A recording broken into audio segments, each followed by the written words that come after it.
잘 들리지요? 네. 제가 이렇게 외부로 나오는 것도 처음이고 저희가 염산교회 가서 지금 사역한 지도 4개월 조금 넘어가지고 굉장히 떨리고 그렇습니다. 그래도 우리가 주님 안에서 믿음을 지키다 가셨던 분들을 다시 한번 우리 이 부족한 딸을 하나님 입술로 사용하신 것을 믿고 우리가 같이 은혜 받기를 원합니다.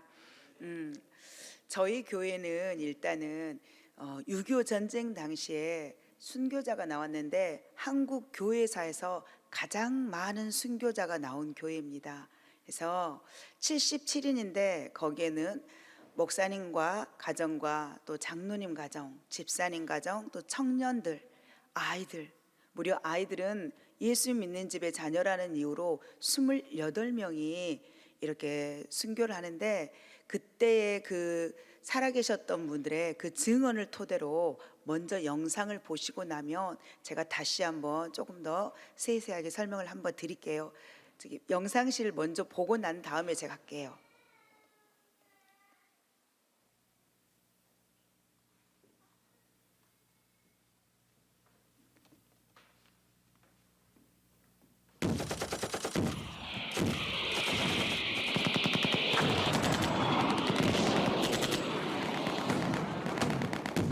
같은 민족끼리 처절하게 싸운 한국 전쟁. 6.25 동란은 한국 역사상 가장 비참한 전쟁 중 하나였다. 그 피해는 말할 수 없이 가혹한 것이어서 전투에 의한 사상자만도 사망 15만, 행방불명 20만, 부상자가 25만에 달했다.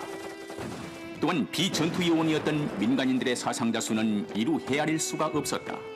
1950년 6월 25일 새벽 4시 공산군의 전면적인 남침으로 시작이 되어 영광지방에 공산군이 진입한 때는 전쟁 발발 후 7월 23일이었다.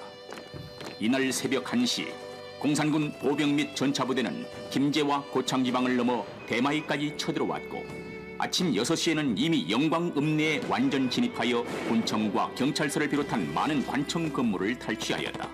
특히 1939년 8월 영광군의 서쪽 해안에 세워진 염산교회는 한국 기독교 역사상 가장 큰 피해를 입고 77명의 순교자가 발생합니다. 강원서 댕긴 사람들, 교회 댕긴 사람들, 또 뭐 강원서 소사들, 뭐 말할 것 없이 다 죽였어요. 그 사람들 가족 한 번 헐었다가 하면 그 집 식구가 몇이 대학까지 다 죽였어요. 칼로 때려버린 사람이 여기까지 대구까지 올라가버렸어요. 그 높은 데까지 올라갈 때 사람이 어쩌게 많이 죽었습니까? 그래갖고 모가지가 달랑달랑하고 포리가 그래서 벌거지가 나고 그런 마파람이 세게 보면은 물이 많이 들어 세게 보면은 숨은 데까지 그 십자가 떠밀려요.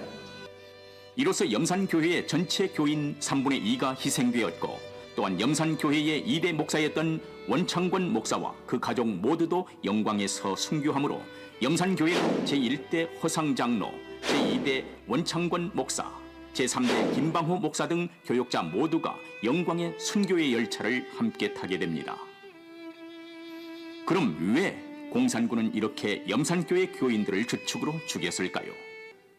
염산면 지역에는 1950년 6.25 전쟁이 나기 1, 2년 전부터 이미 좌익 세력들이 공산당 거물 간첩인 김삼룡의 고향 뒷산인 월암산을 본거지로 삼고 활동을 하고 있었으며 김삼룡을 추종한 지방 빨치산이 준동 입산하여 인근 마을과 도로에까지 출몰하여 밥을 짓게 하고 우익 인사들을 납치 살해하는 등 치안이 불안한 상태에서 좌우의 사상적 대립과 갈등이 계속되고 있었다. 이때 경찰은 빨치산으로 의심되는 주민이나 입산한 가족을 구금 및 처형하므로 감정이 격화되어 낮에는 국군이 저녁에는 공산군과 빨치산들이 서로 죽고 죽이는 일이 많이 일어나고 있었다. 좀 더 확실한 직접 원인은 1950년 9월 29일 국군과 유엔군이 목포에서 진군하여 한평을 거쳐 영광으로 들어올 때였습니다. 기독교인들과 우익 인사들이 환영 대회를 갖고 만세를 불렀으며 환영 행사를 염산교회 청년들이 주도하였고 또 봉남리 설도불악에서 다시 만세 집회를 주도하였다고 기독교 대백과사전지는 기록하고 있습니다. 이 사건을 빌미로 미처 후퇴치 못하고 인근 산속에 은거하고 있었던 공산군과 빨치산들은 국군을 환영한 기독교 인사에 대한 보복 행위가 자행되었다고 주민들은 증언합니다. 그때 당시 분주소가 이 설도 수문 앞에가 있었습니다. 바로. 그래가지고 수문 앞에서 사람을 전부 다 분주소에다 갖다가 뒤 창고에다 갖다 놓고 저녁이면 새내키로 엮은 것이 아니라 묶어서 줄달듣기 하나하나 묶어서 따로 띄워놓으면 도망갈까 무서운 게 팔다리를 잘라가지고 죽였거든 그때. 여러분들이 이거 소설과 같은 얘기니까 안 믿으려고 하지만 할 수 없어요. 나는 그런 잘라진 팔들을 다 주워 모아가지고 내가 장례를 온 사람이니까. 그럼 그때 순교자들은 왜 어떠한 모습으로 순교를 당했는지 기록과 증언으로 알아보겠습니다. 1950년 3월 10일 김방호 목사는 65세의 나이로 외딴 영광군 염산면 봉남리 염산교회에 부임하시게 됩니다. 그런데 이곳이 바로 민족의 지도자 김방호 목사의 순교 장소가 될 줄이야 누가 알았겠습니까? 7월 23일 북한 공산군이 염산교회에 들이닥쳤다. 오전 예배를 마치고 밤 집회를 시작하려고 종을 치러 나간 사모님은 끝내 종을 치지 못하고 울며 돌아옵니다. 사태를 직감한 김 목사는 올 것이 왔다고 생각하고 교회당에 갔으나 공산군이 교회의 문을 굳게 잠그고 버티고 서 있었다. 고통을 치며 들어가려고 했으나 소용이 없었습니다.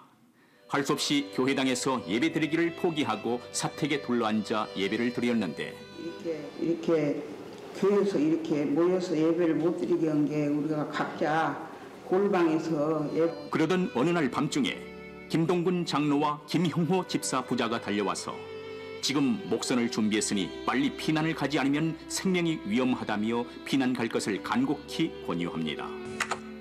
1950년 10월 7일 염산교회는 공산군에 의해 불길에 휩싸이게 됩니다. 좌우가 킁킁은 안 했는데 얕은 해놓은 건 석양인데 그렇게 여기다 불을 질러버린 게 이 염산 안통 하늘이 그렇게 그냥 그렇게 아주 뭐 굴덩거린 것 같아요. 하늘도 이 교회가 타는데. 이때 목포 고등성경학교 3학년 재학 중인 기삼도는 교회 주위에서 공산군에 붙잡혀 불타는 교회 앞들에서 동묻은 죽창과 몽둥이의 세례를 받고 숨지고 맙니다.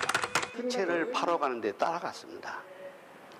누구도 그 시체 파다가 들키면 반동분자가 되기 때문에 그때는 빨치산이 있었으니까 그 썩은 사체를 끌어내고 하는 동안에 우리 형님이 코피가 계속 며칠 동안 터져버렸습니다. 코피를 흘리시면서도 계속 하루 이틀에 못했습니다. 이 77명을. 그래서 많은 한 분 한 분을 매장한 것이 아니라 한꺼번에 막 해놓게 뒤섞여져 가지고 아까 말씀하잖아요. 옷을 보고 색깔을 보고 찾았다고. 그때 내가 볼 때는 둥둥 떠다녔습니다. 그리고 여기 뚝 밑으로 전부 바다에는 이렇게 시체들이 다 해가지고 부어가지고 막 있으니까 눈을. 이곳은 물 좋고 산 좋은 염산의 젖줄과 같은 곳으로 여름이면 목욕탕이며 빨래터로 사랑받는 곳입니다.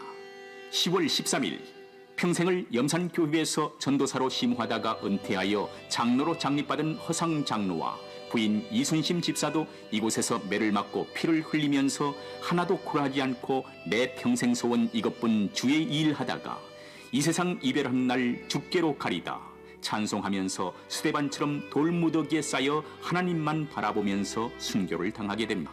공산당은 허상 장로와 그의 부인 이순심 집사의 목에 칼과 대창과 돌을 들어 찌르고 돌로 치기 시작합니다. 그러나 허상 장로는 계속해서 기도를 합니다. 그런 게 교인들은 서양 문화를 받았고 미국 문화를 받았다고 해서 교회를 전부 다 주는 거예요. 부인도 허상 장로를 따라서 하나님 감사합니다. 공산군들 용서해 주세요. 이렇게 늙은 두 부부는 하나님 나라로 떠나고 맙니다. 9.28 수복이 된 지 거의 한 달쯤 되었을 10월 27일 김방호 목사님이 살고 있는 장병태 성도의 집에 공산군이 쳐들어왔다. 그리고는 김 목사의 가족 전원을 마당에 불러놓았다. 김방호 목사, 김하순 사모, 자녀들인 현, 정, 전, 완, 선웅, 손녀, 연경 모두를 앞마당에 세워놓고 살기에 가득 찬 목소리로 장작을 휘두르면서 한 공산군은 김 목사의 자녀들에게 이제 너희들은 민족의 반역자인 반동분자 미군 앞잡이 김방호 아버지 동무를 이 장작으로 때려 죽이면 너희들만은 살려준다는 야만스런 명령을 합니다. 그러나 이 말에 동의할 자녀가 있겠습니까? 그때 삼남 현이는 공산군을 저주하기보다는 마음을 가다듬고 침착하게 하늘을 올려다보고는 말문을 열었다. 주님, 주님, 하나님의 뜻이면 순교의 영광을 주옵소서. 국군에 쫓긴 공산군들은 아버지를 죽일 수 없다는 자녀들 앞에서 아버지인 김 목사를 때리기 시작했다. 이때 김방호 목사는 그 아픔도 잊은 채 기쁨에 찬 얼굴로 찬송을 불렀다. 아버지 김방호 목사가 부르는 찬송을 마당에 둘러서 있는 자녀들도 같이 부르기 시작합니다. 공산군이 내려치는 장작으로 맞으면서 피를 토하고 쓰러진 김 목사는 자녀들에게 외쳤다. 너희들 절대로 이 사람들을 미워하지 말고 무서워하지 말라. 몰라서 그러는 거야. 김방호 목사는 마지막까지 얼굴 표정 하나 찡그리지 않고 자녀들이 보는 가운데서 먼저 영광된 순교의 길을 걸어가셨습니다. 다른 가족들의 입에서도 찬송이 끊이지 않았습니다. 공산군들은 찬송을 부른다고 소리를 지르면서 4살 난 손녀 연경이까지 장작으로 때려서 죽이고 맙니다. 이렇게 우리 민족의 지도자인 김방호 목사와 가족 8명은 순교를 하게 됩니다. 순교자. 그들은 주님을 사랑하는데 땅끝까지 가기를 발걸음을 멈추지 않았고 목숨까지 자신 전부를 바치기를 머뭇거리지 않았다. 더구나 해방된 땅에서 한 핏줄의 동포로부터 당해야 했던 순환은 이 민족이 일제에게 당하는 고통보다 더하는 살을 도려내는 아픔이었다. 오늘 우리는 역사적인 사실에 대한 비판과 평가를 소홀히 할 수 없으며 특히 공산주의와 6.25 전쟁을 잊어서도 안 되며 잊혀져가는 순교자들을 기념하면서 흐트러져가는 믿음을 점검하는 계기가 되어야 하겠습니다. 순교자의 피는 지금도 우리 속에 힘차게 흐르고 있습니다. 이 순교는 우리 모두 함께 부르는 이름이어야 하고 영광이며 노래이어야 합니다. 그리고 더욱 영광스럽도록 믿음의 후예들이 되어 이 길을 따라야 할 것입니다.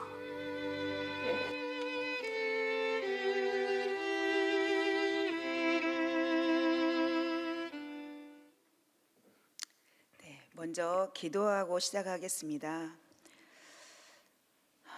생명의 주관자가 되신 하나님 아버지 감사합니다.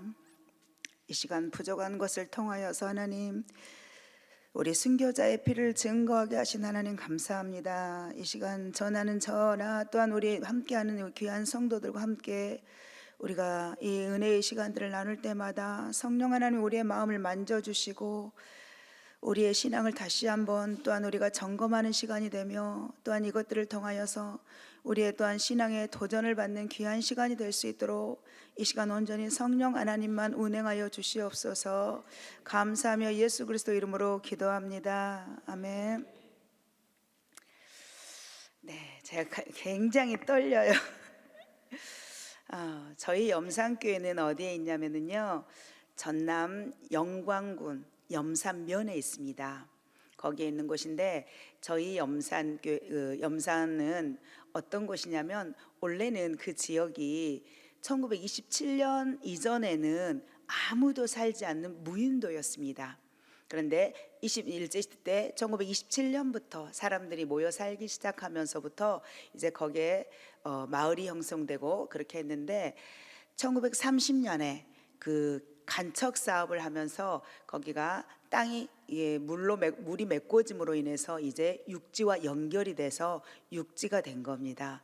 그래서 예전에 처음에는 그곳이 사람들이 늘 말할 때 이 섬 모양이 사람이 누워 있는 것 같다 그래서 누운섬 이렇게 하는 것을 짧게 눈섬 이렇게 하다가 눈설자를 사용해서 설도라고 이렇게 했다고 합니다. 그래서 지금은 이제 그 설도를 염산이라고 불러요. 소금 염자. 소금이 많이 나옵니다. 저희 염산에는. 그래서 아직은 설도항은 그대로 있습니다. 그래서 이런 곳인데 저희 교회는 1939년 9월 20일 음력으로는 8월 8일 날에 이봉호라는 사람에 의해서 저희 교회가 시작됐어요. 이봉을 하는 사람은 어떤 사람이냐면 그때 당시에 자기의 부인이 굉장히 큰 중병에 걸렸다고 합니다. 이제 그러다 보니까 그때 당시에는 귀신이 들렸구나 생각을 하고 야월교회를 다니면서 배를 타고 다녔어요. 그래서 그렇게 다니다 보니까 너무 힘이 드는 겁니다. 그래서 이제는 자기 다른 이제 좀 더 가까운 교회로도 다녀봤지만 이게 다니는 게 조금 쉽지가 않아서 자기 집에다가 기도처를 마련해요.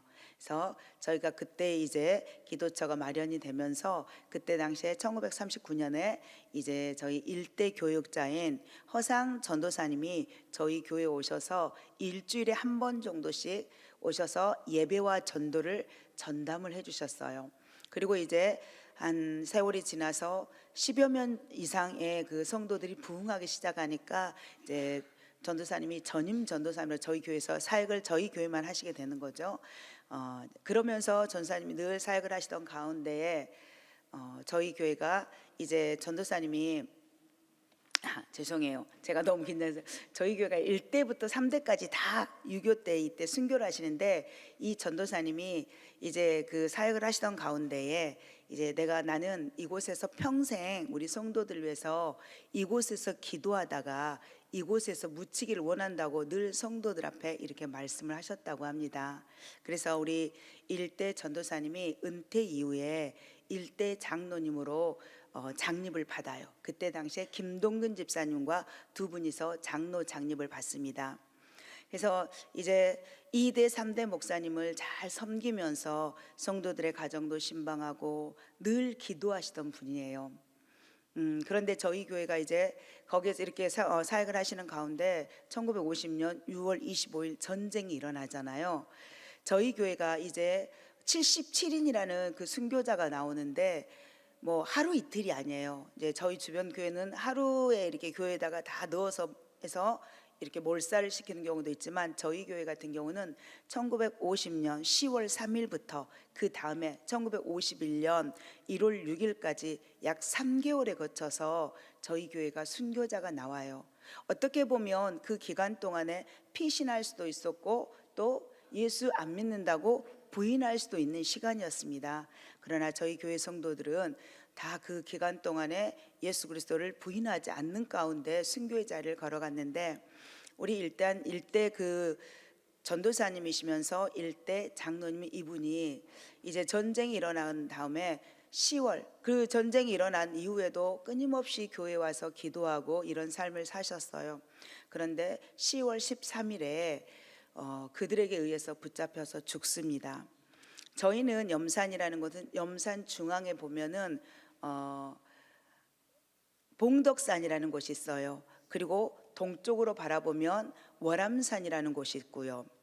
또 서쪽으로 보면은 이 간척지와 염전이 있고 남쪽으로 보면은 이 밀물과 썰물이 끊임없이 이렇게 오고 가는 이 바닷가입니다. 그런데 10월 13일 날 우리 허상 장로님은 그때 공산군에게 붙잡혀서 이 봉덕산으로 끌려갑니다. 죽임을 당하기 위해서.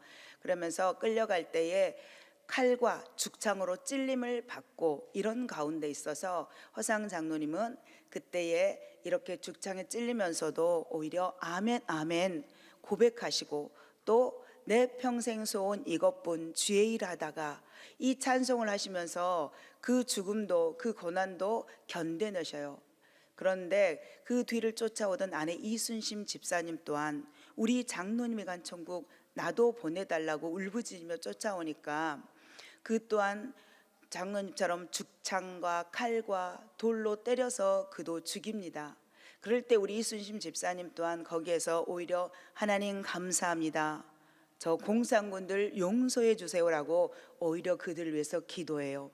그래서 그분들은 10월 13일에 하나님의 부르심을 받고 이곳에서 이제 떠나셨습니다. 그런데 그 평생의 소원, 그분이 늘 말씀하셨던 거, 나는 이곳에서 우리 성도들을 위해서 기도하다가 이곳에서 묻히기를 원하는 그 기도의 제목, 그 당신의 평생의 소원처럼 그분이 원래 이제 유교 당시에 순교하셨을 때는 영광에서 염산으로 들어오는 데가 입구가 그 돌팍재가 있어요. 약간 이렇게 꺾어지면서 높은 데가 있는데 그곳에다가 우리 완종열 목사님이 시신들을 다 안치했는데 저희 교회가 다시 시신을 다 옮겨서 저희 교회 앞마당에 있습니다. 그래서 이제 혹여라도 다음에 오시면은 보실 건데 그분의 평생의 소원 이 염산에만 묻히는 게 아니라 오히려 도리어 저희 교회 앞마당에 묻혀 있게 됩니다. 그리고 저희 교회가 이제 이대 목사님 또한 순교를 합니다. 이대 목사님 같은 경우는 저희가 6.25 전쟁이 일어나기 전입니다. 1947년 10월에 저희 교회를 부임하셨고 48년 4월에 위임식도 하셨습니다. 그런데 1949년 2월에 사임을 하시고 떠나셨어요. 왜 사임을 하실 수밖에 없었냐면 그때 당시에 그 전쟁이 일어나기 1, 2년 전부터 그쪽 저희가 사는 지역은 굉장히 치안이 불안했습니다. 왜냐하면 그때 당시에 간첩의 우두머리인 김삼룡이라는 사람이 자기가 저 사는 고향이 저희가 있는 염산이었어요. 그러다 보니까 서해안을 통해서 이 공산군과 빨치산들이 내려와서 그 월암산이라는 곳, 그 김삼룡의 마을 뒷산인데 월암산이라는 곳에 주둔을 하게 됩니다. 그리고 그곳에서 있을 때 그때 당시에는 좌파 우파라는 그러한 이념 사상이 굉장히 난무하던 시대인데 좌익 세력들이 산으로 올라가서 같이 합류해요. 그래서 밤이면 내려와서 우익 세력들을 이렇게 죽이고 또 일반인들에게는 밥을 공유합니다. 그러다 보니까 우리 군인이라든지 경찰들도 가만히 있지 않겠잖아요. 낮이 되면 좌익 세력의 그런 사람들이라든지 그들의 가족으로 의심되는 사람들은 죽이는 시대, 서로가 이념으로 인하여서 서로 죽고 죽이는 시대였는데 이 이대 목사님, 원창곤 목사님의 장남이 헌병대 특무상으로서 장교였다고 합니다. 그리고 이 원창곤 목사님은 교회 안에서도 늘 이 공산주의에 대해서 굉장히 싫어하시는 것, 이거는 우리의 기독교 사상과 맞지 않다라는 것을 굉장히 많이 또 이렇게 말씀을 하셨던 모양입니다. 그렇기 때문에 그들에게 있어서는 이 이대 목사님이 굉장히 눈에 가셨어요. 그래서 그들이 내려와서 목사님께 당신 이곳에서 빨리 떠나지 아니하면 죽이겠다고 협박을 합니다. 그런데 얼마 지나지 않아서 저희 교회의 한 성도의 가정이 그들로 인해서 해를 받습니다. 그래서 목사님께서 나 때문에 우리 교회 성도들이 더 많은 해를 받으면 안 되겠다 싶으셔서 사역지도 없는 가운데 사임을 하시고 영광읍으로 들어가셨어요. 그래서 영광읍에서 그 영광대교에서 임시적으로 전도 목사님으로 사역을 하시던 중에 6.25 전쟁이 일어났고요. 그래서 한동안은 영광읍교회 한 권사님을 통해서 그 집에서 이렇게 한 달 정도는 숨어 지내셨는데 아마 굉장히 미안하셨던 모양입니다. 그래서 더 이상 이제 그곳에 기거하지 이제 않으시고 이제는 괜찮겠지 하고 이제 광주와 영광이 이렇게 가는 길목에 거기가 하나의 그 골짜기가 있는데 제가 갑자기 떨리니까 생각이 나네요. 밀제 터널이 있었는데 그 밀제 터널을 가시는 과정 가운데 공산군들에게 의해서 7식구가 순교를 하셔요. 그때 당시에 사모님은 뱃속에 태중의 아이도 잉태 중이었습니다. 그런데 그래서 그 가족이 다 이렇게 순교하셨고요. 그러다 보니까 저희 교회가 이제 주변 많은 교육자들에게 소문이 납니다. 1949년 2월에 이제 우리 이대 목사님이 쫓겨났잖아요. 그 공산군들의 그 협박으로 인해서. 그러다 보니까 어떤 교육자도 저희 교회에 오시는 것을 꺼려합니다. 그런데 1950년 3월에 우리 김방우 목사님이 저희 교회에 부임을 하셔요. 그 목사님은 어떤 분이시냐면 일제시대 때 만세운동 하시던 분입니다. 아버지와 함께 만세운동 하시던 분인데 아버지가 태극기를 이렇게 주민들에게 하나하나 나눠주면서 만세운동을 하게 하는 주동자였어요. 그러다 보니까 이제 일본군에게 의해서 아버지는 돌아가시고 목사님은 그곳에서 더 살 수가 없었어요. 그러다 보니까 저기 만주로 피신을 합니다. 그곳에 가셔서 독립운동군과 합류를 해서 독립운동을 준비를 하십니다. 그래서 많은 어려운 훈련들도 하시고 이런 과정 가운데 이제 독립자금을 마련하시기 위해서 함경북도로 내려오셨어요. 그때는 이 목사님이 이제 예수님을 알기 이전인데 이제 함경북도로 내려와서 보니까 건물 밖에서 소리를 들었는데 노랫소리가 들리니까 들어가 보니 거기가 바로 사경의 자리였다고 합니다. 지금 말하면 부흥성회죠. 그래서 그곳에서 그 예배 가운데 목사님은 이제 예수님을 영접하게 됐습니다.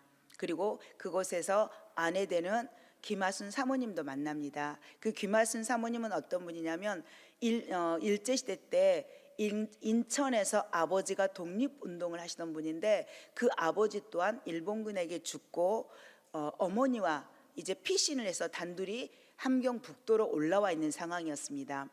이제 그러는 가운데 이제 그분들도 집회에 참석했고 목사님도 참석했는데 강사 목사님이 이제 같은 가정 환경이다 보니까 그 어머니를 소개를 받으셨나 봐요. 그래서 그 연으로 인해서 두 분은 부부의 연을 맺습니다. 그래서 하나님은 그분들을 여러 과정을 통해서 전라남도 장성까지 보내셨고요. 그곳에서 장로 장립을 받습니다. 그리고 난 다음에 이제 평양신학을 통해서 신학을 하시고 전남노예에서 목사 안수식을 받았어요. 그리고 난 다음에 나주, 영산포, 영광읍 이곳에서 사역을 하시던 가운데 1950년 3월에 저희 교회에 사역을 하시러 오십니다. 죽으면 죽으리라는 각오를 가지고 오셨는데 그분은 늘 성도들에게 하시는 말씀이 우리가 예수 믿으면 천국 갑니다. 또한 예수 믿는 것으로 인하여 고난당하거나 핍박당하거나 죽임당하는 것은 불행이 아니라 영광입니다 라고 성도들에게 늘 말씀하셨습니다. 그런데 이것을 우리 어른들에게만 한 게 아니라 어린 주일학생에서부터 모두에게 정말 천국 소망과 순교의 신앙을 불어넣어 주셨어요. 그리고 저희 교회에서 1902년 전에 1948년 5월 18일 그 한 주간 동안은 손양훈 목사님을 통해서 부흥 집회가 있었는데 그때 당시에 이제 그 목사님 또한 첫째도 순교, 둘째도 순교, 셋째도 순교라는 그 정신을 가지고 성도들에게 이런 말씀을 강론을 하셨습니다. 그때에 우리 한 교회만이 아니라 그 지역의 집회였는데 그때 한 300여 명 정도가 그 집회에 참여했다고 합니다.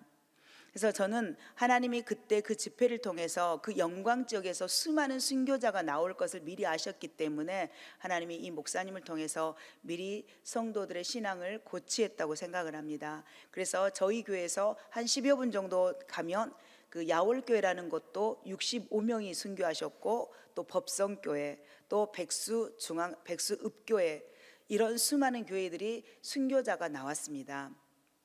그리고 목사님이 이제 부임하신 이후에 3개월 정도 이후에 6.25 전쟁이 일어났고요. 그리고 저희 교회 7월 23일에 그해 7월 23일에 공산군들이 저희 아주 시골 이 바닷가 쪽인 염산까지 들어옵니다. 그래서 저희 교회와 사택을 10월 7일 날 그들에게서 빼앗겨요. 그래서 그 교회는 인민당원실로 사용을 하고 목사님의 사택은 자기들의 숙소로 사용을 합니다. 그러다 보니까 이제 목사님은 갈 곳이 없어서 성도들의 가정을 이 가정 저 가정 돌아다니시면서 하루는 이 집에서 묵고 또 하루는 저 집에서 묵고 이러한 삶을 사셔요. 그러던 가운데 우리 세례 받은 지 3개월밖에 안 된 장병태라는 성도가 있습니다. 그 성도가 목사님의 그 안타까운 상황이 눈에 들어옵니다. 그래서 당신이 목사님의 8 식구를 자기 집에 골방에 이렇게 모셔요. 그런데 그 장병태 성도 집의 옆집에가 하필이면 공산군들이 기거하던 곳입니다. 그러다 보니까 목사님은 거기 골방에서 거동을 할 수가 없고 밤이면 잠깐 나와서 그 성도와 잠깐 몇 마디 나누시고 들어가는 정도. 그럴 때에 그 대소변이라든지 세숫물이라든지 또한 음식들을 그 장병태 성도와 그 자녀가 아들이 다 뒷수발을 합니다. 그리고 저희 교회가 드디어 이제 10월 7일 날 저희 교회가 공산군들에서 불이 타요.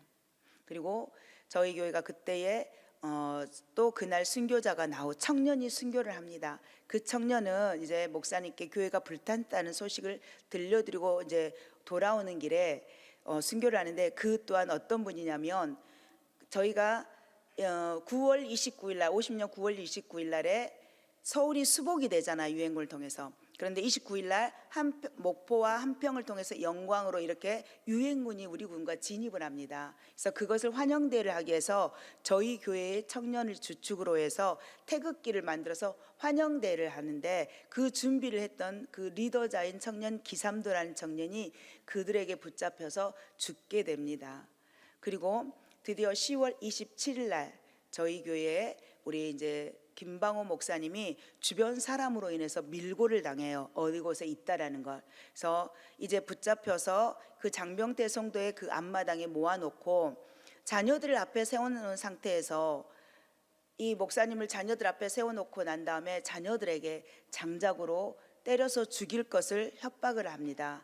만약에 너희들이 때려서 죽이면 내가 너희 아버지는 살려주겠다고 말하지만 그 말에 어느 누구도 그 말에 호응하는 사람이 없으니까 그들이 직접 이 목사님을 때리기 시작합니다. 그럴 때 목사님은 그 고통 가운데 있어서도 오히려 찬송을 부르십니다.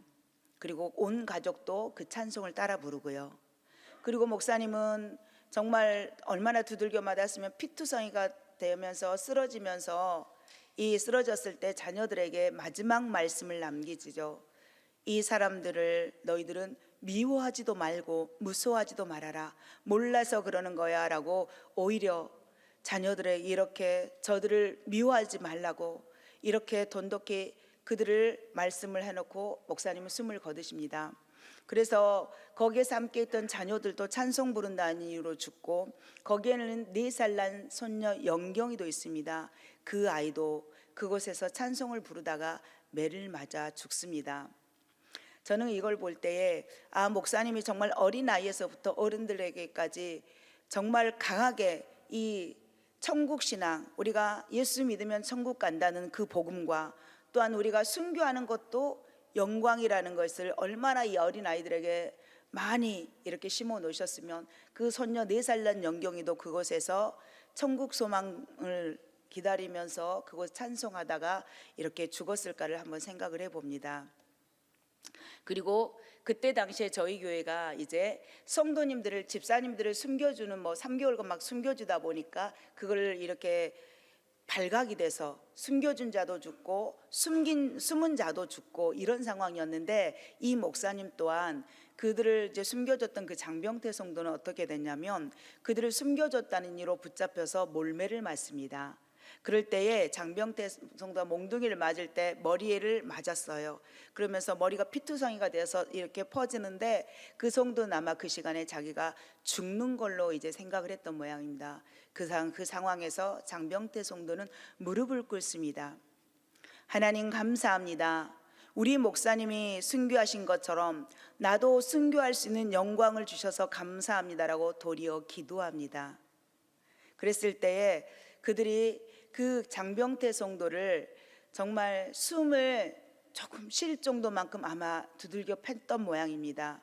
그때 당시에 장병태 성도는 교회에 다닌 지가 얼마 안 됐기 때문에 큰 존재로 생각을 하지 않고 이 사람이 정말 숨을 생명은 그렇게 가져가지 않을 정도로 때렸지만 이 장병태 성도는 그 이후에서 생명을 유지하고 58세까지 저희 교회에서 열심히 집사님으로서의 헌신하고 충성하시다가 하나님의 부르심을 받았습니다. 우리가 이런 새로운 새 가족들이 오시면 말씀으로 잘 다독거려 주시고 또 옆에서 주변에서 이 새 가족들이 또 교회에서 멀어지지 않도록 잘 사랑으로 다독거려 주시면 좋을 것 같아요. 그때 당시에 목사님이 부임하고 부활절쯤에 이분은 세례 받았던 것 같습니다. 4월 달에. 그런데도 그 사람에게도 이렇게 큰 신앙의 고백이 있었지 않습니까? 그리고 저희 교회는 여러 가지의 순교의 모습이 있었는데 또 하나는 어떤 게 있냐면 저희 교회에 노병재 집사님이라는 분이 있습니다. 그분은 원래는 유교 이전 일제시대 때는 예수님을 안 믿었던 분입니다. 그런데 어머니의 끊임없는 기도로 인하여서 해방 이후에 교회를 다니기 시작했어요. 그리고 난 다음에 아까 1948년 5월 18일 그저 한 주간 동안에 부흥 집회가 있었다고 했잖아요.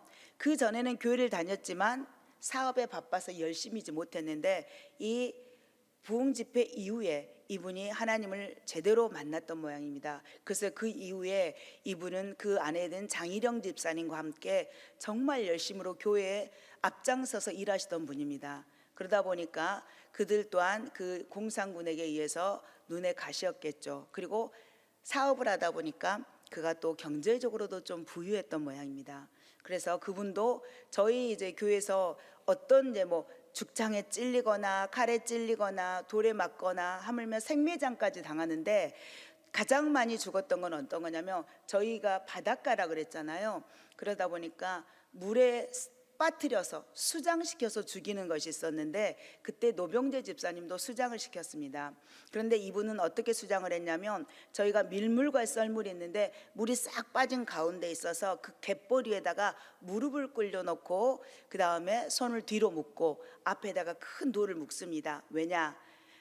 수영을 웬만한 사람 수영을 할 줄 아니까 나와버릴까 봐 수영을 해서 못 나오도록 돌을 묶어서 정말로 빠져서 죽게 하기 위해서 거기에다가 앉혀놨어요. 그러던 가운데 이제 물이 들어오기를 기다립니다. 그래서 물이 들어오니까 우리 노병재 집사님이 발을 허우적거리면서 하늘을 바라보면서 네 주를 가까이 함은 그 찬송을 부르십니다. 거기에 3절에 우리 성도님 아시나요? 천성길 가는 길 험하여도 생명길 대나니 은혜로다. 천사날 부르니 늘 찬송하면서 주께 더 나아가기 원합니다라는 그 가사가 나옵니다. 제가 그걸 보면서 아, 이분의 고백이구나. 우리가 많은 사람들이 죽음을 두려워하지만 이분은 그 죽음이 지나면 하나님이 기다리시는 그 천국이 있다라는 소망이 있었기 때문에 그 죽음 앞에서도 찬송을 부르고 갑니다. 그래서 그런데 그분은 그 가족이 그 한 분만 순교하신 게 아니라 그분의 가정이 22명이 순교하셨어요. 삼형제와 그의 아내들 또 자녀들까지 해서 22명이 순교하셨습니다. 그래서 저는 그 어머니의 끊임없는 기도가 아들을 구원하는 길에 이르기에 뿐만 아니라 오히려 순교의 자리까지 이렇게 이르게 하셨다라는 것을 생각해 볼 때 우리 성도들이 끊임없이 우리가 다음 세대를 놓고 우리 자녀들을 놓고 기도하실 때에 실망하지 않으면 하나님은 때가 되면 열매를 거두시고 믿음의 굳건한 자리에 세우시겠다라는 그런 확신을 가져봅니다. 여러분도 혹시 기도하시더라도 절대 지금 당장 눈앞에 안 보여도 실망하지 마세요. 그리고 또 저희 교회에 가장 또 어린아이들이 많이 순교했다고 제가 말씀드렸잖아요. 어린아이가 28명이 됩니다. 그 중에 제가 가장 은혜 받았던 우리 4명의 아이들이 있습니다. 그 4명은 한 집안의 4자매입니다. 옥자, 금자, 신자, 미자 15, 11살, 9살, 3살 이 아이들이 그날 이제 수문으로 끌려가서 이 아이들도 수장을 당하기 위해서 이제 끌려갑니다. 그래서 15살짜리 언니는 3살짜리 동생을 드릉에 업은 상태로 동생들과 함께 묶여서 또 다른 사람들과 묶여서 끌려갑니다. 그럴 때에 등에 있는 아이가 두려워서 3살짜리가 울기 시작해요. 엄마를 부르면서. 그럴 때 언니는 이 동생들을 이제 다독거립니다. 울지 마라, 울지 마라. 우리는 지금 천국 가는 길이야. 이렇게 아이들을 다독거리면서 수문으로 올라갑니다. 수문이라는 곳은 바닷물을 빼고 닿는 곳이에요. 그래서 굉장히 이렇게 높습니다. 쉽게 말하면 강대상으로 생각하면 여기고 아래가 바다겠죠. 여기서 끌려 올라가는데 거기에 끌려가서 이 아이들을 같이 이렇게 다독거리면서 그곳에서 오히려 기도합니다. 하나님 감사합니다. 우리들 천국 보내주셔서 감사합니다. 저 아저씨들 용서해 주세요라고 오히려 그들을 위해서 기도해요. 그럴 때에 그 뒤에서 등 뒤에서 듣고 있던 그들이 오히려 두려워 떨면서 등 뒤에서 이 큰 대칼로 3살짜리 동생과 이 15살짜리 언니의 목을 뒤에서 쳐버립니다. 그리고 목이 없는 시신을 바다로 던져버려요. 저희가 밀물과 썰물인데 물이 싹 빠진 이 썰물 상태에서 갯벌 위에 목이 없는 시신, 아이를 업은 그 시신이 발견되게 됩니다. 그리고 정말 이 아이들도 이렇게 보면 저희가 공통적인 게 뭐가 있냐면 저희 교회 순교자들의 뭐가 있냐면 마지막까지 이렇게 예수님을 부인하지 않았을 뿐만 아니라 도리어 주님처럼 나를 죽이는 그들을 오히려 위해서 기도해 줬다라는 것입니다. 그래서 주님께서 너희를 핍박하는 이유를 위하여서 오히려 기도하라고 했던 그 말씀대로 이 우리의 성도들은 그들의 영혼이 불쌍했기 때문에 그들을 위해서 기도했습니다. 그래서 그때 이제 저희가 이 영상에는 나오지 않았지만 그 어머니와 아버지는 그 이후에 6.25 이후에서 살아계셔서 장로님으로 권사님으로서의 사역을 감당하셨는데 그 어머니가 하시는 말씀이 그때 당시에는 공산군들이 예수 믿는 사람들을 굉장히 싫어했고 또 사람을 이렇게 죽이는 것을 아무 일도 아닌 것처럼 죽였다고 하시면서 당신이 그 자녀들의 마지막 그 말들과 또 그 마지막 모습들을 주변 사람들 통해 들었을 때 내가 어떻게 지금까지 살았겠소 그렇게 말씀하시면서 마지막 하시는 말씀이 지금 그들은 천국 가 있을게요 라고 어머니가 고백하십니다. 그리고 그 어머니 또한 천국 가시기 위해서 이곳 저희 염산교에서 신앙생활 하시다가 하나님의 부르심을 받습니다. 그래서 이런 많은 순교의 이런 일들이 있는데 그러면 저는 그렇습니다. 저희가 이런 순교자의 많은 일들을 들었을 때에 우리가 이것을 들은 것으로 끝나버리면 아무것도 아니라고 생각합니다. 우리가 말씀을 많이 알아도 행함이 없는 것은 죽은 믿음이라고 합니다. 그러면 우리가 이런 순교자들이 끝까지 지켰던 신앙, 그들이 하나님이 정말 살아계시지 않고 하나님이 우리의 구원자가 주님의 구원자가 아니라면 그 순교의 길을 걸어갈 수 없었을 것입니다.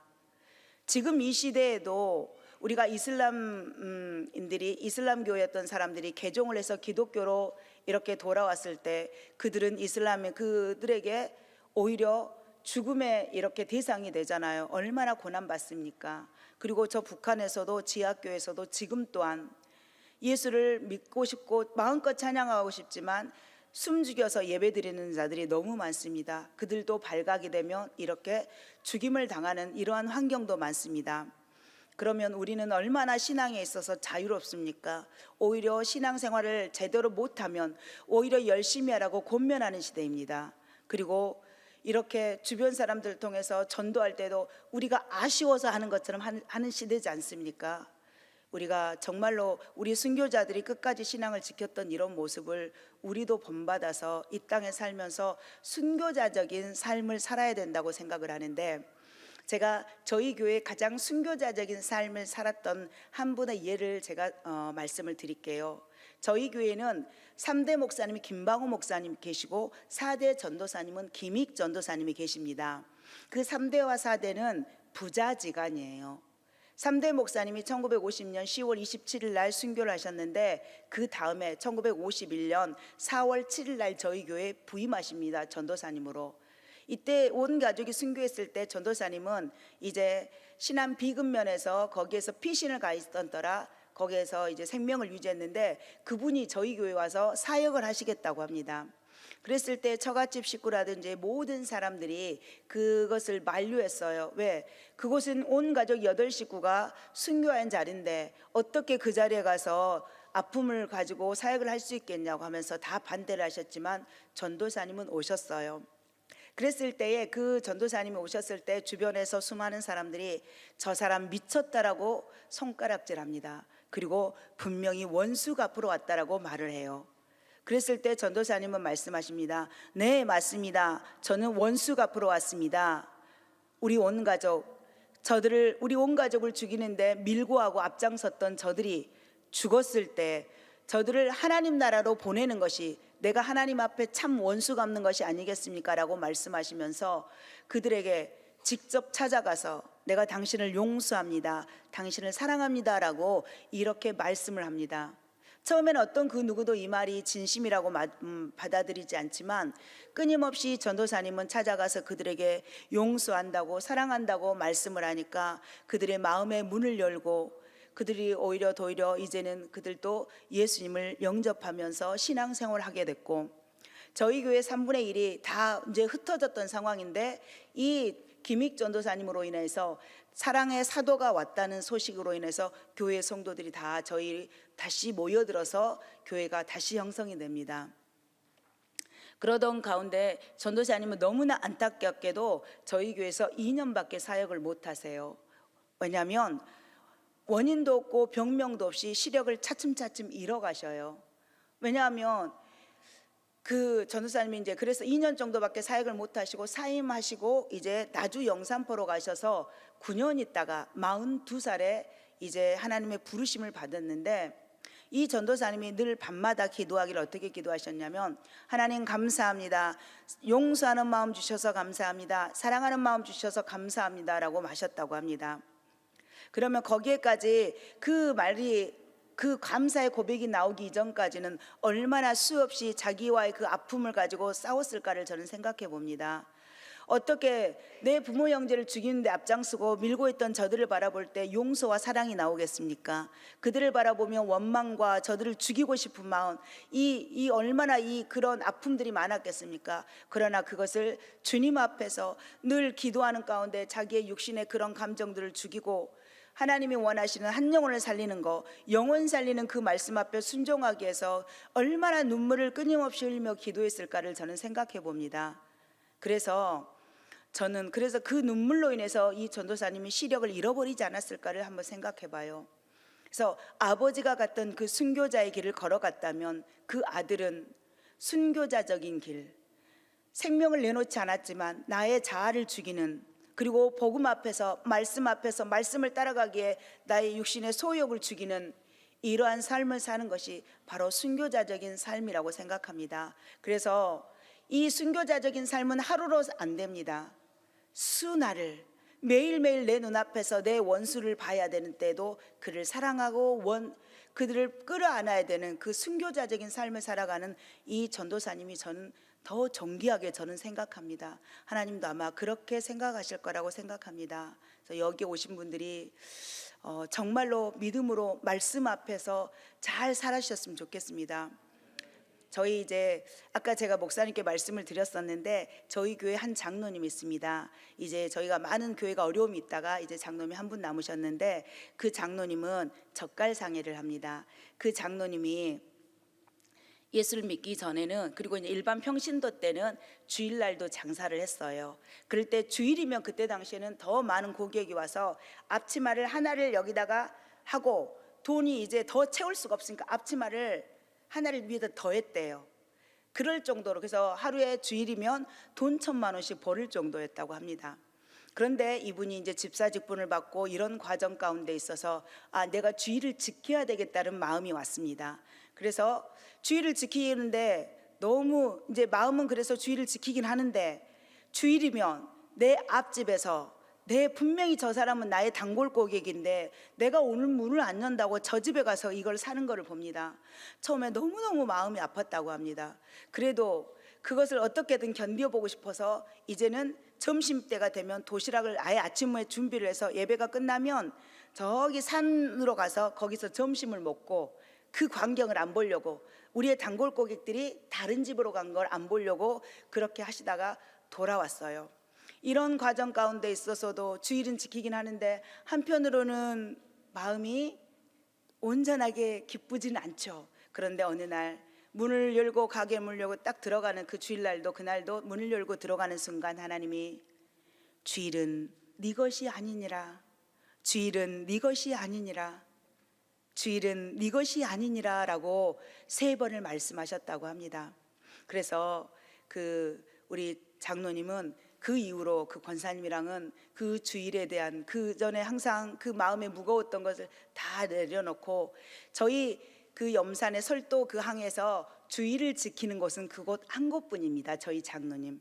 그래서 하나님이 지금도 보면은, 지금은 이제 많은 이렇게 인터넷상에서 이렇게 이런 물건들을 구입하는데 저희 장로님만이 가장 그 인터넷 주문이 많아요. 왜냐하면 밖에서 오후가 되면 박스가 이 포장이 돼 있는 걸 보면 다른 데는 그렇게 많이 없는데 저희 장로님은 이렇게 박스가 항상 매일매일 하나님이 이렇게 밖에다가 이런 활로들을 열어주시는 축복이 있더라고요. 그래서 여기 오신 여러분들 혹여 주일을 지킬 때에 내가 어떤 걸림돌이 있다든지 이런 모양이 있다면 우리가 하나님 앞에 정말로 온전히 드리는 순교자적인 삶을 사시는 것이 정말 귀하다고 생각합니다. 그러면 하나님이 그 나머지는 하나님이 채워주시고, 또 우리 여기 온 학생들, 우리가 앞으로 대학에 가고 청년이 되면 사회생활하면 사회에 더 좋은 것들이 많아요.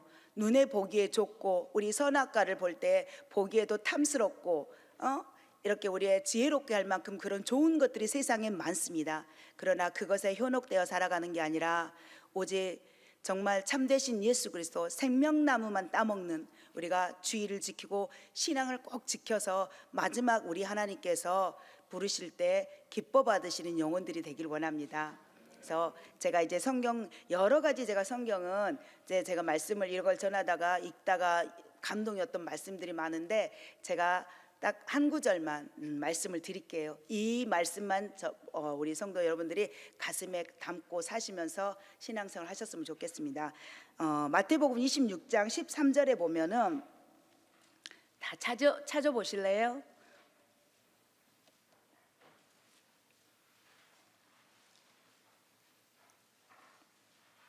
다 찾으셨죠? 우리가 한번 읽어보시겠습니다.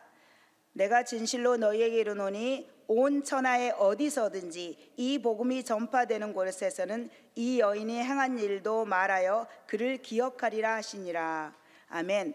제가 이 순교자 77인을 많은 사람들에게, 우리 오시는 분들에게 선포할 때 이 말씀이 가장 먼저 떠올랐던 말씀인데, 정말로 이 여인이 주님 보시기에 정말로 그 향유 부었던 그 모습을 해서 주님의 장례를 준비했던 이 여인의 일을 통해서 주님이 온 천하에 이 여인이 행한 일로 인하여서 행한 일과 그 여인도 기억되리라고 말씀합니다. 저희 교회가 이 순교의 피가 흘렸던 것이 70년이 훨씬 지났습니다. 그러나 저희 교회에 오는 수많은 탐방객과 또한 이 우리나라에서만 오는 게 아니라 외국에서도 오셔요. 이런 온 천하의 복음이 전해지는 곳마다 우리 77인의 순교의 피를 하나님은 증거하게 하십니다. 그래서 저는 너무너무 이 순교의 피를 하나님은 귀히 받으신다라고 저는 생각합니다. 그러면 우리 여기에 우리에 있는 성도 여러분도 정말로 우리 후세대들에게 우리의 신앙을 어떤 모습으로 남겨주시길 원하십니까? 정말로 기억에 남되 좋은 선한 영향력을 끼치는 기억에 남는 자의 삶을 사시고, 가장 중요한 건 주님 앞에 섰을 때 우리가 어떤 모습으로 기억될 것인지를 우리가 생각하시면서 사시면 좋을 것 같습니다. 제가 항상 가장 두려웠던 게 뭐냐면요, 우리가 선지자 노릇하고 우리가 하나님 주님의 이름으로 귀신 쫓고 막 이렇게 하는데 주님 앞에 섰을 때 그러잖아요. 내가 도무지 너를 모른다라고 주님이 부인하신 일도 있다고 하잖아요. 우리의 삶이 이런 삶이 아니라 주님께 기억된 바 되고, 정말로 주님께서 잘하고 착하고 충성된 종이라 그러시면서 우리를 받아주실 수 있는 그런 삶을 사셨으면 좋겠습니다. 감사합니다. 목사님 나오셔서 기도해 주실 거예요.